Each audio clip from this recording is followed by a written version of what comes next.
Hello तो अस्सलाम वालेकुम। क्या हाल हैं, कैसे हैं आप सब लोग। उम्मीद करती हूँ कि आप सब खैर आफियत के साथ होंगे।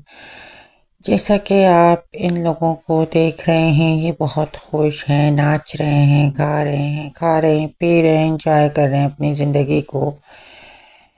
वो क्यों? क्योंकि वो यूरोप पहुँच गए हैं, वो एक अच्छी जगह पहुँच गए हैं और अभी अपनी ज़िंदगी को फुली इंजॉय कर रहे हैं। तो ये सारे अफ़गानिस्तान से, पाकिस्तान से और हर कंट्री से रिफ्यूजी जो पहुंच जाते हैं बड़ी मुश्किल हालात काट के, बहुत ही मुश्किल दिन देख के आसानी से नहीं पहुंचते। काफ़ी साल लग जाते हैं उनको पहुंचते पहुंचते। जो खुशकिस्मत होता है तो उसे कुछ टाइम लग जाता है, कुछ महीने लग जाते हैं। बाज़ औक़ात ऐसे भी लोग हैं जो किसी कंट्री में फंस जाते हैं, उनको निकलना बहुत मुश्किल हो जाता है और बहुत ही तकलीफ़ें काट के फिर वो जाकर यहाँ पहुँचते हैं। तो ये वो सारे लोग हैं जो यहाँ पहुँच गए हैं और पहुँचने के बाद अपनी ज़िंदगी को बहुत अच्छी तरीके से एंजॉय कर रहे हैं, खेल रहे हैं, कूद रहे हैं, नाच रहे हैं, गा रहे हैं। ज़िंदगी की हर चीज़ इनको मयस्सर है। तो ये वो जगह है जहाँ पर मैं आज खड़ी वीडियो बना रही हूँ। यहाँ अक्सर मैं वॉलंटरी करती हूँ, बल्कि सिर्फ मैं ही नहीं, हमारी पूरी फैमिली जो हमसे हो सकता है हम इनकी हेल्प करते हैं। यहाँ पर खाना वाना इनके लिए बना लेते हैं। वो इसलिए क्योंकि ये जो कैंप में रहते हैं तो इनको अलाउ नहीं होता घर का खाना। 3 महीने काफ़ी सख्त होते हैं। 3 महीने कहने का ये मकसद है कि शुरू के 3 महीने सख्त होते हैं। वो इसलिए क्योंकि वो एक पहले कैंप में होते हैं, वहाँ से वो प्रोसेस से गुज़र रहे होते हैं। जैसे कि उनका पहला इंटरव्यू होता है, फिर उसके बाद उनके वो वेटिंग लिस्ट पे होते हैं। कब उनका टाइम आए दूसरे इंटरव्यू का, वो इतनी कभी जल्दी भी आ जाता है, कभी काफ़ी टाइम बाद आता है क्योंकि लोग बहुत होते हैं। और फिर इनको खाना पीना सब ही कुछ 3 टाइम मिल रहा होता है, लेकिन घर का बना हुआ नहीं। बाहर से कोई चीज़ आप अंदर नहीं ला सकते हो। बहुत ज़्यादा रूल्स होते हैं, कायदा कानून होते हैं, उनको इनको फॉलो करना होता है, 100% फॉलो करना होता है। तो बस ये सारी बातें हैं जिसके ऊपर ये सारे लोग थोड़ा खुश थोड़े नाखुश होते हैं। पर खुश बहुत ज़्यादा होते हैं। खुश इसलिए ज़्यादा होते हैं क्योंकि तकरीबन इनको हर एक चीज़ बाइज़ी इज़्ज़त तरीके से मिल सकती है। लिबास इन्हें मिल जाता है। जिस जगह मैं खड़ी हूँ ये कोई कैंप नहीं है, बल्कि ये एक ऐसा बहुत बड़ा घर है जहाँ पर ये वीकेंड में आते हैं। इनको परमिशन होती है कि आप यहाँ पर जाएं, अपनी मर्ज़ी का खाना बनाएं, खाएं, इंजॉय करें। या अगर मेरे जैसे कुछ लोग ऐसे होते हैं जो दिल दुखाते हैं इन पे, तो वो अपने घर का बना हुआ खाना ले आते हैं या सब कुछ ले आते हैं यहाँ पर बनाकर और इनके आगे पेश करते हैं। तो ये वो खाकर बहुत खुश होते हैं क्योंकि घर का बना हुआ खाना होता है। ज़ाहिर है मिस करते हैं घर के खाने को, और तो सभी कुछ मिल जाता है। फिर यहाँ पर आप इनको ये सहूलतें मिल रही हैं कि यार इजीली कंप्यूटर पे बैठे हैं, खेल रहे हैं, कूद रहे हैं, आप देख रहे हैं, और साथ में ये लोग गाने लगाकर डांस वगैरह कर लेते हैं अपने कंट्री के।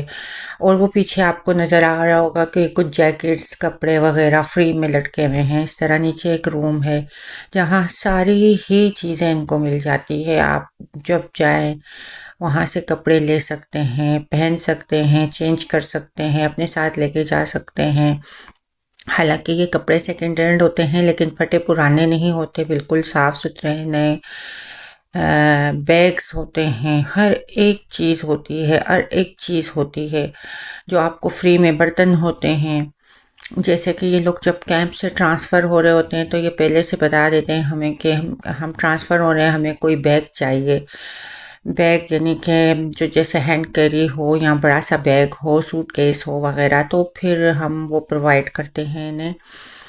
कोई नीचे ही बहुत ज़्यादा कपड़े सामान और रूम में जैकेट्स वगैरह और बैग्स हर एक चीज़ हैं। तो हम इनको फिर वो बैग देते हैं जिस वक्त वो ट्रांसफ़र होकर किसी दूसरी जगह जा रहे होते हैं, यानी 3 माह बाद। जो चीज़ इनको चाहिए वो हमें कहते हैं हाँ, जो हमसे हो सकता है हम सब कुछ इनके लिए करते हैं। फिर इसी तरह मैं यहाँ पर वीकेंड में आती हूँ, तो रोज़ तो नहीं लेकिन महीने में एक आध बार मैं यहाँ खाना बना लेती हूँ अच्छा खासा, कभी 100 बंदों का, कभी 50 बंदों का, बड़ी सी देग बनाकर और बहुत सारा खाना बनाकर। इंशाल्लाह नेक्स्ट वीक फिर हमारा इरादा है कि हम ऐसा करें, हम सोच रहे हैं, तो फिर वो वीडियो भी मैं आप लोग के साथ शेयर करूँगी। अभी इस वक्त ये देखें, ये लड़के यहाँ आए हैं और इन्होंने अपने घर का खाना यानी अपने हाथों से राइस बनाए हैं, काबुली पुलाव बनाया है और ये सारे इंजॉय कर रहे हैं बड़ी खुशी के साथ, क्योंकि वहाँ इन्हें ये नहीं मिलता, उबला हुआ खाना मिलता है जो गोरों का होता है। तो आपको पता है हलाल हराम में भी बंदे का दिल नहीं चाहता है ना, खा तो लेता है बंदा लेकिन दिल नहीं चाहता। तो ये लोग ज़ाहिर सी बात है जैसे नहीं खाते होंगे, जब कोई गोश्त या ऐसा कोई आइटम होगा तो नहीं खाते होंगे। ये इन्होंने भी इस वक्त यहीं से राइस लिए, यहीं से ऑयल और हर एक चीज़, नीचे किचन बहुत बड़ा है, उसके अंदर आपको हर चीज़ मिल जाती है। अगर जो नहीं भी मिलती है हमें कहते हैं हमें ये चाहिए वो चाहिए, तो हम इसे दे देते हैं। ये लोग अपनी मर्ज़ी का कुछ खाना बनाकर और एंजॉय कर रहे हैं। तो ये हमारी शेफ़ हैं मैडम कतरीना, जो हमारे साथ हमारी कोलीग हैं, बल्कि हम साथ में काम करते हैं मिलकर। तो ये इनको कंट्रोल कर रही है, देख रही हैं, सारा कुछ कर रही हैं, जो चीज़ इनको ज़रूरत है हम इनसे कह देते हैं, इनको प्रोवाइड कर देती है। तो इस वक्त आप लोग इनकी खुशी का आलम नहीं जान सकते जब इनको घर का खाना मैसर होता है। इनके पास सब चीज़ है, क्योंकि कैंप के अंदर ये नहीं है कि इनको कुछ नहीं दिया जाता। यहाँ तक कि इनको हर वीक पैसे दिए जाते हैं, बाहर जाने का टिकट दिया जाता है, कपड़े वहाँ पर इनको प्रोवाइड होते हैं, हर तरह के कपड़े वहाँ पर हैं, जूते हैं, जो इनके दवाइयाँ हैं, हॉस्पिटल है, सब कुछ है अंदर। अगर नहीं है मैसर तो सिर्फ घर का बना हुआ खाना। देखें अभी इन्होंने घर का खुद अपने हाथों से खाना बनाया है, जो है पुलाव बनाई हुई है और वो ये इंजॉय कर रहे हैं। तो बड़ी खुशी होती है इनको खुश देखकर, क्योंकि बड़ी तकलीफ़ें काट कर आए। इनमें से एक लड़का ऐसा भी था जो मैंने देखा काफ़ी कम एज का था, जो अभी थोड़ी देर पहले नाच भी रहा था। आई थिंक शायद 10 साल की उसकी एज होगी।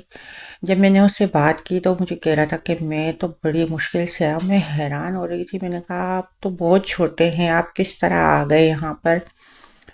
तो कह रहा है बस आ गया, क्योंकि हमारा मुल्क के हालात कुछ अच्छे नहीं है, बड़ा सख्त है, ये है वो है, तो मैं आ गया। आप यकीन नहीं कर सकते, वो एज में बहुत कम एज का बच्चा, बहुत कम एज का बच्चा, और वो इस रास्तों से किस तरह आया होगा।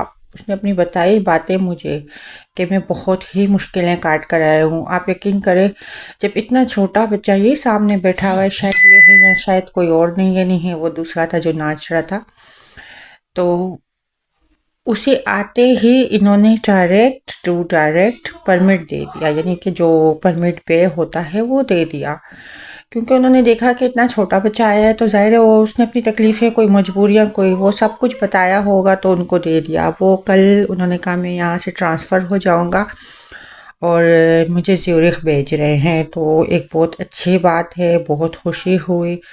उसके बाद उसे ज़ाहिर है वो इतनी ज़्यादा एज का नहीं था, तो एक सेंटर में, जो बच्चों के लिए जो सेंटर होता है वहाँ रखेंगे, ताकि जब वो मेरे ख्याल से 17-18 की एज को पहुँचेगा तब तक वो कुछ बन गया होगा, पढ़ाएंगे लिखाएंगे, फिर उनको उनका घर दे देंगे।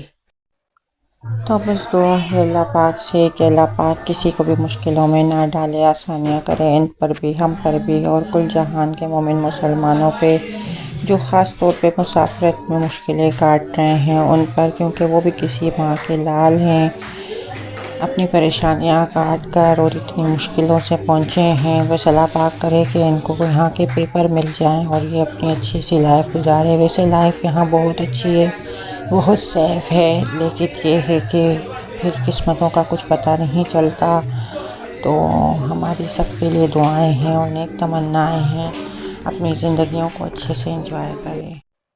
जी, तो ये मैंने एक क्लिप डाला है, ये उस वक्त का क्लिप है जो हम अक्सर इनके लिए हेल्प के तौर पे खाना बनाते हैं, मैं और मेरे हस्बैंड और मेरी बल्कि पूरी फैमिली। और चूँकि मेरा काम भी यही रिफ्यूजियों के साथ ज़्यादा होता है, और फिर सेंटर है, इमिग्रेशन सेंटर, वहाँ मैं करती हूँ काम। तो मेरी जॉब वहाँ होती है, आप लोग को पता है। और मैं बाकी भी और बहुत ज़्यादा मेरी लाइफ की मसरूफियात हैं स्विट्ज़रलैंड के अंदर। तो इस तरह हम जो है ना हेल्प करते हैं। और फिर अक्सर यहाँ पर कुछ पार्टियाँ होती हैं, इनके भी बड़े छोटे दिन आते हैं, तो फिर ये लोग कुछ पैसे इकट्ठा करते हैं ताकि ये लोग, तो यहाँ पर इनका कोई नहीं है तो आप लोग खाना बनाएं और हमारी तरफ से इंजॉय करें। तो ये सारा कुछ मेरे हाथ में होता है। और जी, तो मैं ये साथ में फिर इनके ईद का क्लिप भी डाल रही हूँ कि ईद पर जो है ना इनको कैंपों से लाया गया था यहाँ पे ताकि ये ईद को एंजॉय कर सकें। और ईद की नमाज़ पढ़ी इन्होंने यहाँ पर और बहुत खुश थे, क्योंकि वैसे नॉर्मली जब हम यहाँ पर आए थे तो हमें ईद करना नसीब ही नहीं हुआ था। जब हम कैंप में थे हम रोते रहे। तो अभी आजकल थोड़ी नरमी है तो इनको कैंप से खुद लाया गया था। और बहुत सारे लड़के थे जो भी ये रिफ्यूजी हैं सारे, तो वहाँ से ये आए और इन्होंने ईद की नमाज़ पढ़ी और सब लोगों के साथ एक साथ पार्टी ईद की एंजॉय की, फेस्टिवल एंजॉय किया, बहुत अच्छा लगा। तो हमने भी थोड़ी सी बात इनसे की, फिर इनको कुछ चीज़ें खाने पीने की भी लोगों ने प्रोवाइड की। तो ये सारा सिस्टम था रुपयों का और वगैरह का। तो फिर ये सारा मेरा एक काम भी यही है ना ज़्यादातर कि इस तरह के लोगों के साथ मैं कहती हूँ ज़रूर करें आप लोग जो नए हों, क्योंकि हम इस सारे प्रोसेस से गुज़र चुके हैं, हमें इस चीज़ का बहुत ज़्यादा एहसास है। चलें दुआ